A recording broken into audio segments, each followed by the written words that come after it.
From the BBC World Service, in association with ABC and Akashvani, this is Stumped. Hello and welcome to Stumped, your intercontinental hit of news, features and debate from the quirky world of cricket. I'm Alison Mitchell in London, where big story here has been the ECB and all the teams in the 100 franchise competition putting out a statement affirming that players must not be excluded based on their nationality. That's after sources told the BBC that Pakistan cricketers aren't being considered for the tournament by any of the Indian-owned sides. Well, the auction for the 100 is next month, so all eyes will be on the number of Pakistan players in it and who they might be bought by. Hello, Jim Maxwell for the ABC in Sydney. Probably the main story this week is with the likelihood that there are going to be some sales of BBL teams to someone or other, maybe in India. The players are saying the ACA want 30% of the revenue, and that's putting them ahead of a few other places, particularly India and Pakistan, who don't even have players' associations. So keep your eye on that one. Complications both in England and Australia. This is Charu Sharma for Akashvani. I'm glad to be still home in Bangalore. There's a golf league going on in our club and it's taking all my time. But good to see that the Indian girls are doing rather well in Australia, winning the T20 series. And let's hope they do well in the ODIs. But what about the Indian men? What a shocker against South Africa. They were humbled and things are getting very tricky for them in the T20 World Cup. Well, do you know what, Shari? We're going to get into both of those things during the course of the show, because later on we're going to be joined by Australia's rising star, Georgia Voll, taking part, of course, in that multi-format series between Australia and India. But it has been another eye-catching week at the men's T20 World Cup. We're into the Super 8s, of course. And yes, there was a repeat of the 2024 final. But it was South Africa who came out on top this time, beating the defending champions, India. So Jim, when we spoke to Keshav Maharaj, he came on Stumped recently, he told us it was important that South Africa taste success in those big moments. Do you feel their plan is coming together this tournament? Oh, I think they can win the tournament for sure. They've got a wonderful middle order with their batting. Markham hasn't made any runs yet at the top in the big games, but if he does, look out. And they've got the best balanced bowling attack, I reckon, around, well, Maharaj's spin, but they've got the 18-foot tall Janssen and Rabada. They've got Bosch. They've got the backup there. So they're looking a very accomplished and confident team moving towards the final. So they'd be my pick at this stage. Yeah, and mindset, you feel, from having got close in that last T20 World Cup. Then the World Test Championship final came around, didn't it? And that success there. Charu, I mean, India went into that game with a perfect record, 4 wins in the group stage. What has been the fallout to the defeat in India and the manner of it? Shock and embarrassment at the magnitude of the defeat. Came from nowhere. 76 runs, wasn't it? Tight match. Gosh, yeah, a record defeat, really. And there's been a lot of chatter about, about team selection, which is the first thing that people seem to pay attention to. Why him and why not him and why this and why not that? So there's been a lot of criticism, and I mentioned that word embarrassment because to go down so hard is something that they will find very difficult to recover from. Of course, the World Cup dreams are still on, but I think it has given rise to a lot of selection matters because India does have a fair amount of riches in terms of teams, the team selection. But did they go in with the right 11? I think it's gaining a lot of media time right now. Do you think that will be their main obstacle to going all the way through to retaining their title? Sort of difficulties around selection, not having a steady sort of outfit? Yeah, well, on one hand, of course, you'd like to think that India has been very steady. They have a choice, but maybe that choice is what's giving them a lot of trouble. There's a call for Kuldeep Yadav perhaps to be included in because he can spin the ball either way for whether it's right-hander or left-hander. And of course, Washington Sundar, the eternal mystery. Why was he in there? He didn't have a particularly good match, but the knives are out. And India is certainly on the edge of a cliff right now. So every possible criticism being thrown at the team.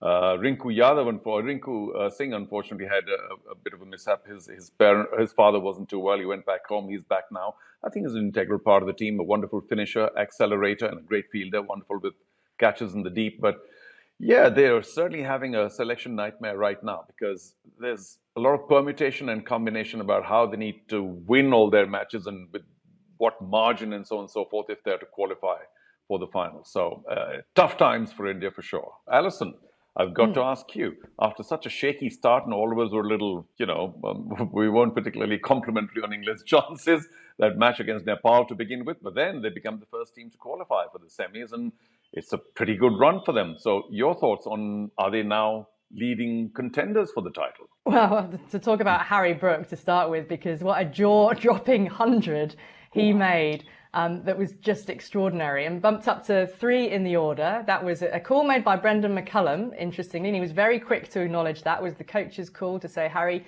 you go up to the top. Pakistan are your team. He's had a lot of international success against Pakistan in his career to date, and it's something that Brook wants to do more of. But I think, with Harry Brook, it's such an important innings, that one, because he's become the captain. It's been the toughest of winters for him. If you think of the Ashes defeat, the revelation of his dust-up with a bouncer, lying to protect his teammates. But I think he must be the king of compartmentalisation to be able to go out. And it was a really mature innings as well. We saw the destructive nature of it. But then he ran a lot of twos in his innings as well. Like a wicket would fall and he would dial it back, which is something that, a lot of criticism has flown his way, particularly during the Ashes, where he'd get out to what would be seen as a rash shot when there was so much potential. Well, he absolutely sort of lived up to that billing on a World Cup stage for his team as captain. And yes, they want him to continue in that vein. He wants to carry on in that vein. The form of Jos Buttler is the big talking point really around the England team, because he hasn't got into double figures yet in the tournament. And you always revert, don't you, to saying, well, class is permanent. He will come back. The challenge of a T20 tournament like this is that the games do come so quickly that if you are in a rut of poor form, you never really get that reset time. But then you can switch it around and say, well, the games come quick. That's great, because I'm going to have another chance to find some form, very, very quickly. I believe in Buttler, that he will come good for this England team, but gosh, it's been a tough tournament for him so far. I just wonder for each of you, Jim and Chari, sort of what else has perhaps caught your eye? Any particular things that you want to highlight? It'll be a far more exciting series when the top 6 or 8 nations don't play. Just save themselves for the Olympic Games or something else, and just have all the so-called minnows associates playing. It'd be so much more fun, but that won't happen. But it's good to see what a lot of them have done. And the fact that Afghanistan and Zimbabwe have got to this stage is remarkable. They won't go any further, but having qualified for the Super 8s is a real achievement. Great achievement. From the BBC World Service, this is Stumped on Akashvani. Well, next on Stumped, the blockbuster multi-format series between Australia and India's women continues this week in what is Captain Alyssa Healy's final series before retirement. Now, one player who's tipped to follow in her footsteps with the bats is Australia's Georgia Voll. Not only did the 22-year-old guide Royal Challengers Bengaluru to the Women's Premier League title with a sensational 79 to complete a record run chase in the final, Voll is also shining on the international stage. She hit her highest T20 international score of 88 in the second T20 against India. And I'm delighted to say we can speak to Georgia now. Georgia, welcome to Stumped. Great to have you on. Now, just 22 years of age. Are you just loving life at the moment with everything you're doing? I'm very grateful for where I am at. Within, the start of my career, I've been probably lucky to grab some opportunities when they've come up, and there's obviously been some ups and downs as well along the way. But obviously it's been a nice start to my sort of career. So definitely glad that and happy that it started that way. Not to sort of heap too much pressure on you, but there were some headlines in the Australian press stating that the future of Australian cricket is in safe hands with Georgia Voll. I mean, you've long been earmarked as Alyssa Healy's successor. I just wonder, for you, how do you feel your game has developed in the last 12 months? Yeah, I think obviously a big thing was sort of just obviously coming into the Australian setup last year was sort of trying to just evolve my game a little bit in terms of playing a little bit more 360, obviously probably known as a leg side and dominant player, and just sort of just growing in terms of that. I think, I've had my first year playing sort of domestic T20 comps around the world, which has been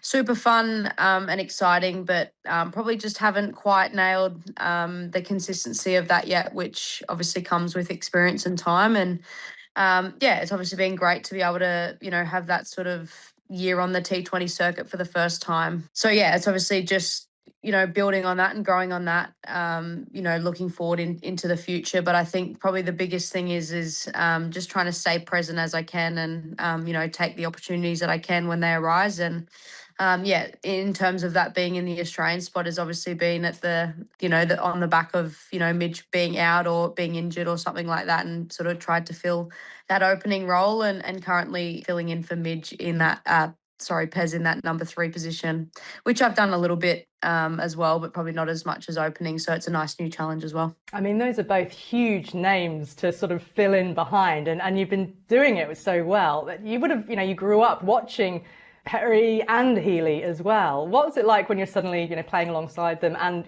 so filling in for them? Yeah, the Australian side's been dominant for, 10 plus years. So to sort of come into that change room, I definitely pinched myself when I walked in that dressing shed for the first time up in Brizzy 12, almost 14 months ago. So to be sort of rubbing shoulders and turning up to training with those guys is been super special, I guess, and just to sort of pick their brains a little bit in terms of, how they go about and how they deal with, certain ups and downs within their career and form and things like that as well. It's, I'm pretty lucky that I get to play alongside them. And what sort of impact, if you had to sum up the impact that Alyssa Healy has had on the global game, as someone that watched her as you were growing up, what would you say? I mean, the sort of way that we go about our cricket now is obviously very, aggressive and take the game on approach. And someone like Midge has done that, her whole career. So the way that the sort of game is shaping now is probably off the back of, the way that she's gone about her cricket her whole career. So I think that's pretty cool that, the game is exciting as that now, and there's big scores being scored and, people chasing, that score of 200, which you probably never thought you'd chase. And just the way that the sort of game's moving forward in terms of that has been pretty exciting. And I think Midge was definitely one of the first players to take that, aggressive approach and bat the way that she did. And, that's fallen into the way that the world cricket is being played these days. Jim Maxwell in Sydney. Nice to be speaking with you, Georgia. Congratulations on your belligerent, confident style. But just tell me something about the way you go about your game, particularly now you've moved from T20 to the 50 over game. There's obviously a little bit of premeditation given how far you can hit the ball. But are you tempering that a little bit more now in the 50 over game? Yeah, obviously you have a lot more time to bat in terms of, moving formats from T20 to 50 over to even the test match over in Perth. But I think the biggest thing for me is just trying to keep things as simple as possible. And that's sort of, watch the ball and hit the ball. And obviously there's certain times where, there is that risk that you need to take in T20 that you probably don't need to in the, one day format in terms of, going over the top or things like that. You can probably knock the ball around a little bit more, which, it takes the pressure off you a little bit. So, playing that sort of style of cricket in one day form, I don't like to take a step back in terms of that. I probably just let little less risk in terms of the aerial shots probably and leave them sort of once you're set and going within the game. Georgia, congratulations on all the success of late, and good luck for the future. What do you think about the rivalry now between India and Australia? Of course, India's done very well, beating Australia once again in the T20 series, but they've never won a one-day series against Australia in Australia. Of course, it started out rather well for your team. But the rivalry, is it now something that's significant? Yeah, it's obviously been, since the World Cup, them getting the edge over us in the semi-final and obviously them coming on top on being, world champions is a great step for them, and it probably gives them that extra step in confidence and things like that, where they probably haven't had that in the past. And just the way that they're sort of going about their cricket, they've probably settled a little bit more in their lineup and their team and the teams that they're picking throughout the formats. But I think it just makes it great for world cricket and the spectacle of the sport, having that rivalry. And India's always been challenging for this Australian team. So, and that's no different now. I think it's probably gone up a level, and it makes it's always nice to be put under pressure and see, who comes out on top. Well, it wasn't so far back. What a magnificent, near miraculous win against the Delhi Capitals of RCB. 79 in, 54 deliveries, a starring role there, Georgia. Give us your memories of that final, because it was just a very tight match, and there was a lot of tension in the end till rather Yadav got those final runs. It was definitely a special day. It's something that I probably look back on and didn't really believe that it sort of happened, or something. I actually just couldn't stop smiling, to be honest, after we chased that down. I think when you're at the halfway mark, you always think, you can sort of chase whatever, but chasing 200 plus in a final is probably something that I don't think has ever been done. So, yeah, it was obviously super exciting for the group, and to give back to the RCB fans, I think is probably something that was the biggest part for me.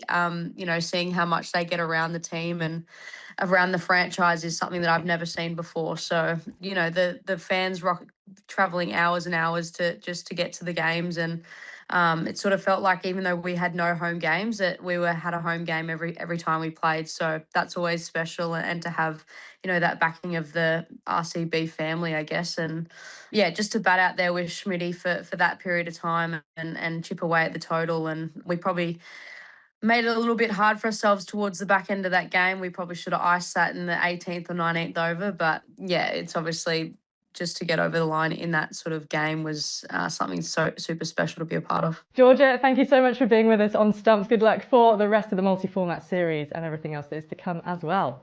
Well, that's it for Stump for this week on Akash Varney. So I have to say thanks to Chari Sharma and Jim Maxwell, and to all of you for listening. Don't forget, you can follow us online. We're at BBC WS Sport on X. And if you hashtag BBC Stumps, we'll see all your comments. And check us out on YouTube as well. Go to BBC World Service on YouTube. Thanks to Jim and to Charu. That's it for this week. See you next time. Bye-bye.